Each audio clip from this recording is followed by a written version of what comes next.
बातमी नाशिकमधून। नाशिकच्या वस्त्रांतरगृहावर कुणाचा डोळा असा प्रश्न उपस्थित होतोय। रामकुंडावरील देखणी वास्तू पाडण्यासाठी पालिका प्रयत्नशील आहे। नाशिक रामकुंडावरील भाविकांची अडचण यामुळे वाढणार आहे।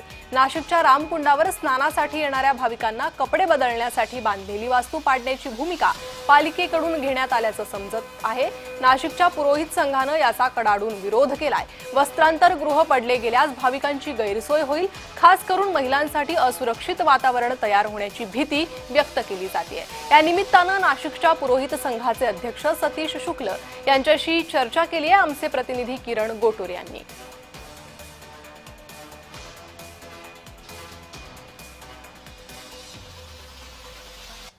तरी पूर येऊन गेले म्हणे, 150च्या वर महापूर या इमारतीने घेरलेले आहे म्हणे। असं असूनही एक खपली कुठे गेलेली नाहीये आणि अशा परिस्थितीमध्ये तुम्ही पाडणं हे अयोग्य आहे। तिथे त्याचा व्ह्यू जो आहे हा व्ह्यू सुद्धा चांगला दिसतो आहे। जसं महानगरपालिकेची नारोशंकरची घंटा आहे तसं संपूर्ण तीर्थक्षेत्राचं तो व्ह्यू रामकुंडाचा चांगला आहे। म्हणून आर्किटेक्ट काबरा आणि आर्किटेक्ट संजय घुमडे यांनी सुद्धा त्याला विरोध केलेला आहे। पुरात सुद्धा ती बिल्डिंग तसली आहे। तात्पुरती व्यवस्था ही पुरात राहील का?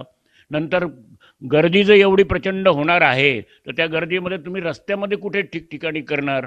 तर आमचं हेच म्हणणं आहे की ही इमारत राहू द्या, तुम्हाला वरती आणखीन काही त्याच्यात सुधारणा करायची असेल तर अवश्य करा।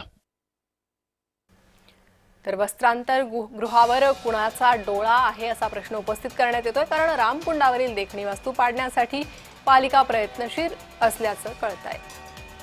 याचा विरोध सतीश शुक्ल पुरोहित संघाचे अध्यक्ष यांनी केलेला आहे। तर ही वास्तू महत्त्वाची आहे। ही वास्तू जर पाडली तर महिलांची गैरसोय होईल, असुरक्षिततेचं वातावरण निर्माण होईल, रामकुंडावरील भाविकांची अडचण वाढेल अशी प्रतिक्रिया त्यांनी दिलेली आहे। रामकुंडावरील ही देखणी वास्तू आहे ज्यामुळे परिसरातील व्ह्यू चांगला आहे असं सतीश शुक्ल यांनी म्हटलेलं आहे। ही वास्तू पाडण्यासाठी पालिका प्रयत्नशील असल्याचं कळतंय, त्याला विरोध होतोय। तर अभियंत्यांनीही याला विरोध केल्याचं सतीश शुक्ल यांचं म्हणणं आहे। आगामी कुंभमेळ्याच्या पार्श्वभूमीवर भाविकांची गैरसोय होऊ शकते। हजारो लाखो संख्येने भाविक नाशिकमध्ये येतात, रामकुंडावर गोदास्नान करतात।